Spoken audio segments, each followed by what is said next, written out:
नमस्कार साथियों, आपका स्वागत है वाइनन एजुकेशन में।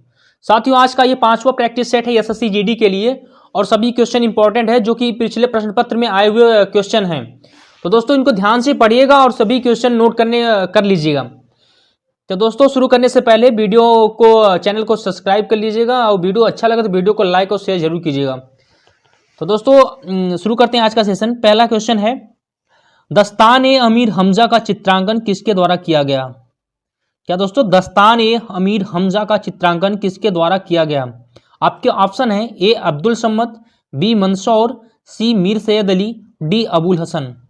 दोस्तों इसमें आपको बताना है दस्तान-ए-अमीर हमजा का चित्रांकन किसके द्वारा किया गया। आपके ऑप्शन है ए अब्दुल सम्मद, बी मंसूर, सी मीर सैयद अली और डी अबुल हसन। दोस्तों इसमें बताइएगा दस्तान-ए-अमीर हमजा का चित्रांकन किसके द्वारा किया गया। इसमें सही आंसर हो जाएगा दोस्तों ऑप्शन नंबर ए अब्दुल सम्मद।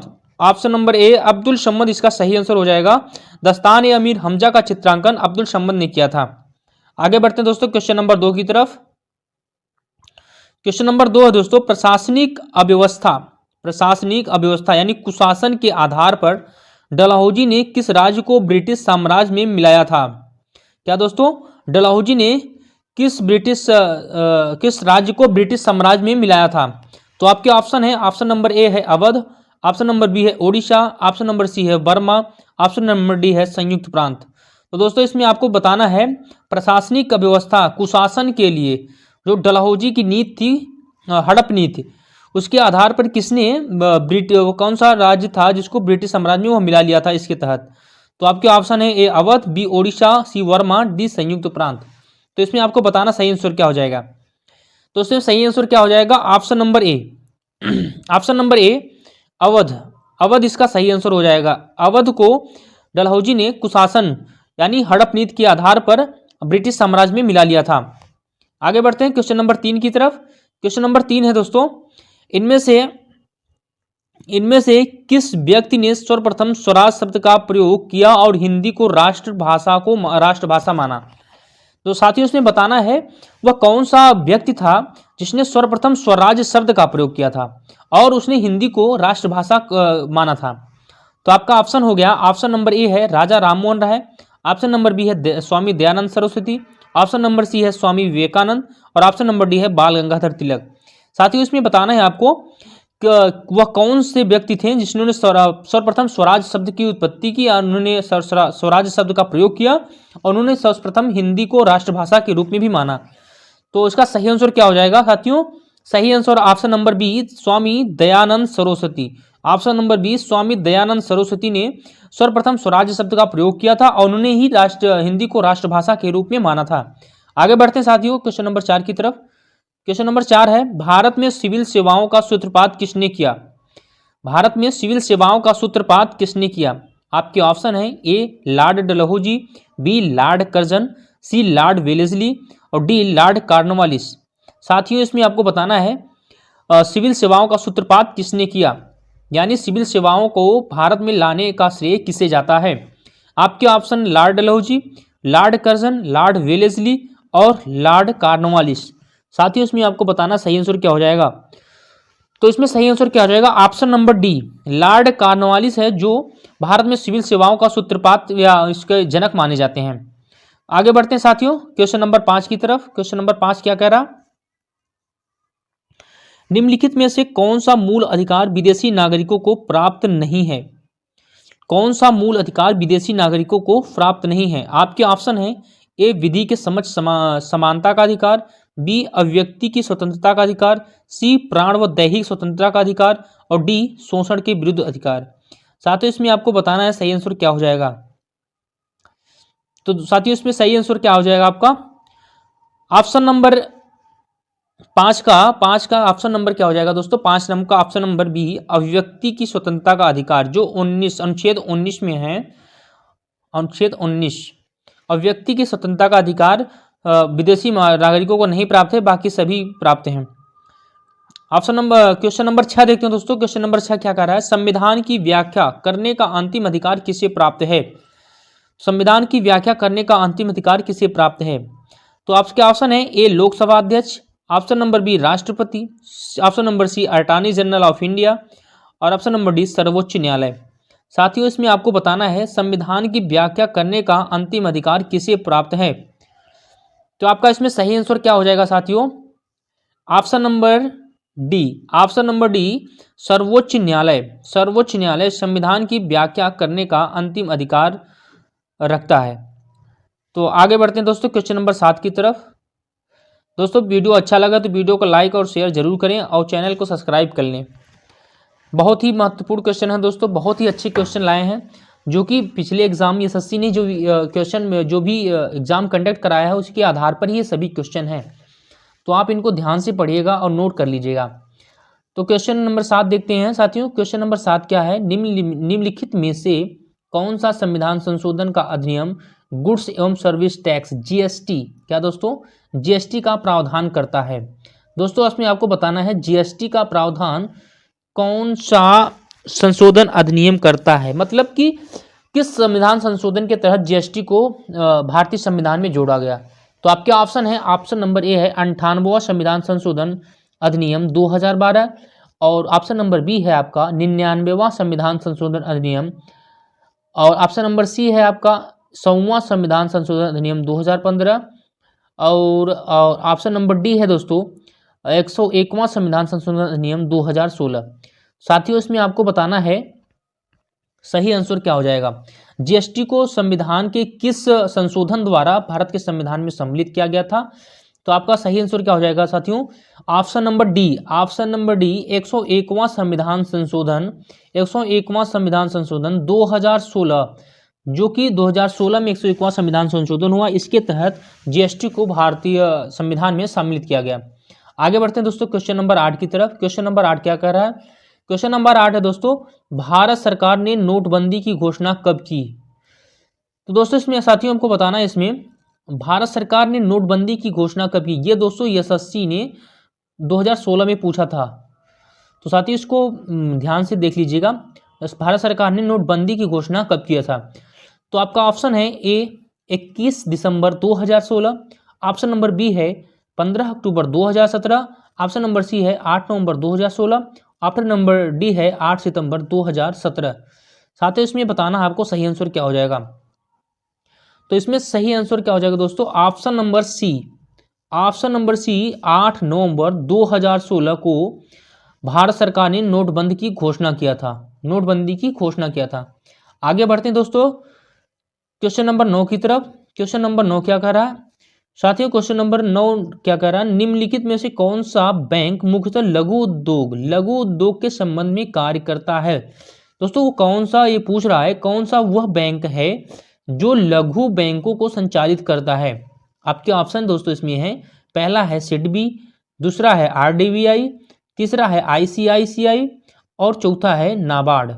साथ ही इसमें आपको बताना है सही आंसर क्या हो जाएगा। इसमें आपके सही आंसर क्या हो जाएगा साथियों, इसमें सही आंसर क्या हो जाएगा, ऑप्शन नंबर ए, ऑप्शन नंबर ए सिडबी। सिडबी दोस्तों जो कि लघु उद्योग के संबंध में कार्य करता है। आगे बढ़ते साथियों क्वेश्चन नंबर 10 की तरफ। क्वेश्चन नंबर 10 क्या कह रहा है, क्वेश्चन नंबर 10 है साथियों भारत में रेलवे तंत्र कब स्थापित किया गया। भारत में रेलवे तंत्र कब स्थापित किया गया। साथियों आपका ऑप्शन है, ऑप्शन नंबर ए है 1969, option number B 1753, option number C 1953 और ऑप्शन नंबर डी 1853। साथियों ये भी एसएससी क्वेश्चन में, एसएससी जो भी एग्जाम कराया उसमें ये पूछा गया है। तो आपके ऑप्शन दोस्तों, आपके ऑप्शन के आधार पर आप बताइए इसमें कौन सा सही आंसर हो जाएगा। तो 10 का दोस्तों 10 का ऑप्शन नंबर डी जो है 1853 को मुंबई से और ठाणे के बीच में प्रथम रेल स्थापित हुआ था, रेल चली थी। तो आगे बढ़ते हैं दोस्तों क्वेश्चन नंबर 11 की तरफ।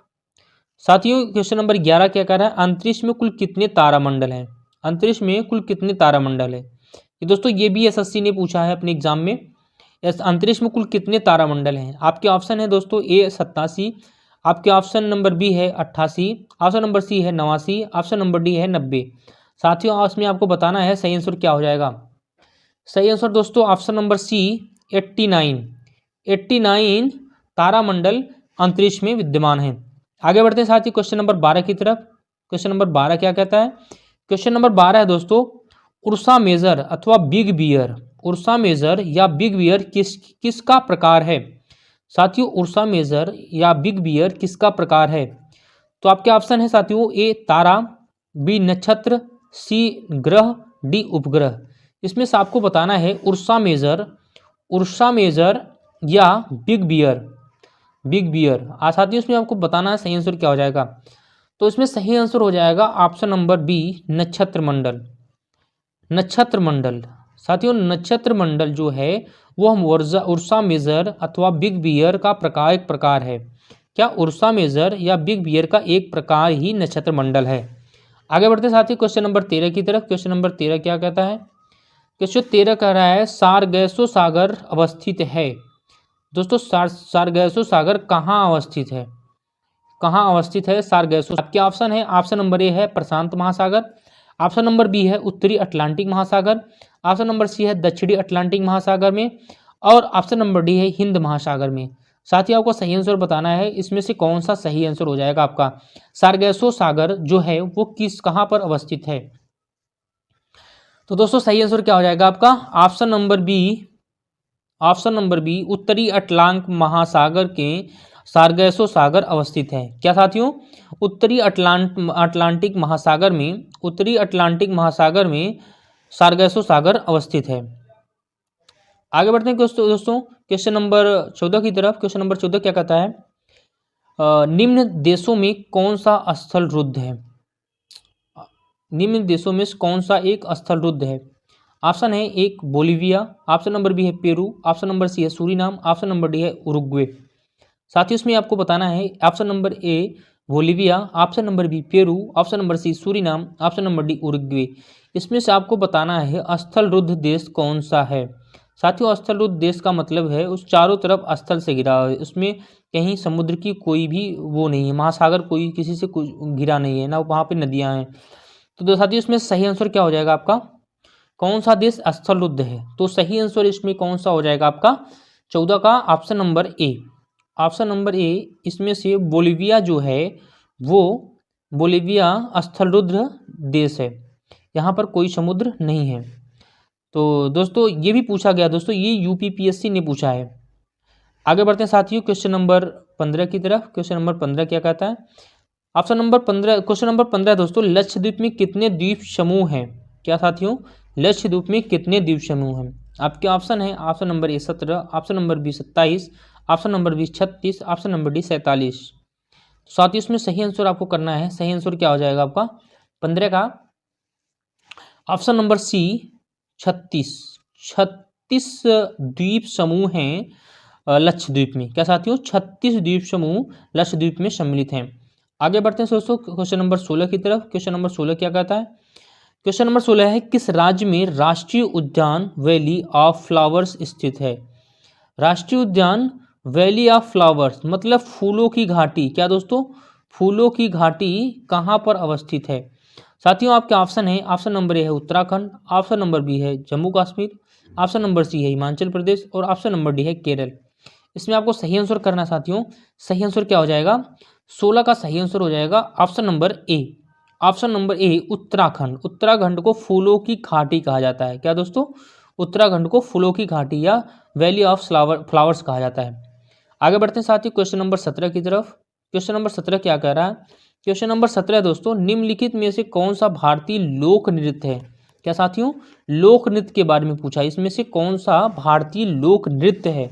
आपके ऑप्शन है ए मणिपुरी, बी मोहिनीअट्टम, सी गरबा और डी कथकली। साथियों इसमें आपको बताना है इसमें से कौन सा भारतीय लोक नृत्य है। तो सही आंसर क्या हो जाएगा दोस्तों? इसमें से आपका 17 का सही answer option number C, option number C साथियों भारतीय लोक नृत्य है। बाकी मणिपुरी मोहिनीअट्टम ये शास्त्रीय नृत्य है भारत की। आगे बढ़ते हैं साथियों क्वेश्चन नंबर 18 की तरफ। क्वेश्चन नंबर 18 क्या कह रहा है? क्वेश्चन नंबर 18 साथियों, प्रकाश का वेग किसमें अधिक होता है? तो साथियों आपको बताना है प्रकाश का वेग किसमें अधिकतम होता है। आपके ऑप्शन है, ऑप्शन नंबर ए हीरे में, ऑप्शन नंबर बी है पानी में, ऑप्शन नंबर सी है निर्वात में, और ऑप्शन नंबर डी है हाइड्रोजन में। साथ ही इसमें सही आंसर आपको करना है प्रकाश का वेग किसमें अधिकतम होता है। तो आपका सही आंसर क्या हो जाएगा साथियों? 18 का सही आंसर हो जाएगा सी, ऑप्शन नंबर सी। निर्वात में प्रकाश का वेग सबसे अधिकतम होता है। क्या साथियों? निर्वात में प्रकाश का वेग सबसे अधिकतम होता है। आगे बढ़ते हैं दोस्तों क्वेश्चन नंबर 19 की तरफ। क्वेश्चन नंबर 19 क्या कह रहा है?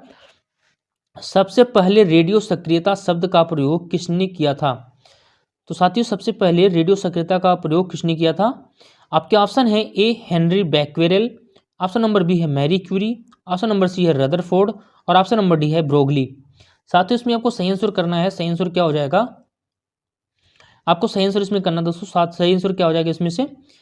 19 का सही आंसर हो जाएगा दोस्तों 19 का A, option number A. Henri Becquerel ने सबसे पहले रेडियो सक्रियता शब्द का प्रयोग किया था। क्या साथियों? रेडियो सक्रियता शब्द का प्रयोग सबसे पहले हेनरी बैक्वेरेल ने किया था। आगे बढ़ते हैं दोस्तों क्वेश्चन नंबर 20 की तरफ। क्वेश्चन नंबर 20 क्या कह रहा है? क्वेश्चन नंबर 20 है दोस्तों, कालाजार का संचार किससे होता है? क्या दोस्तों? कालाजार का संचार किससे होता है? आपके ऑप्शन है ए काली मक्खी, ऑप्शन नंबर बी है सिकता मक्खी, ऑप्शन नंबर सी है सेटसी, ऑप्शन नंबर है चिंचड़ी। साथ ही इसमें सही आंसर आपको करना है। सही आंसर क्या हो जाएगा? कालाजार का संचार किससे होता है?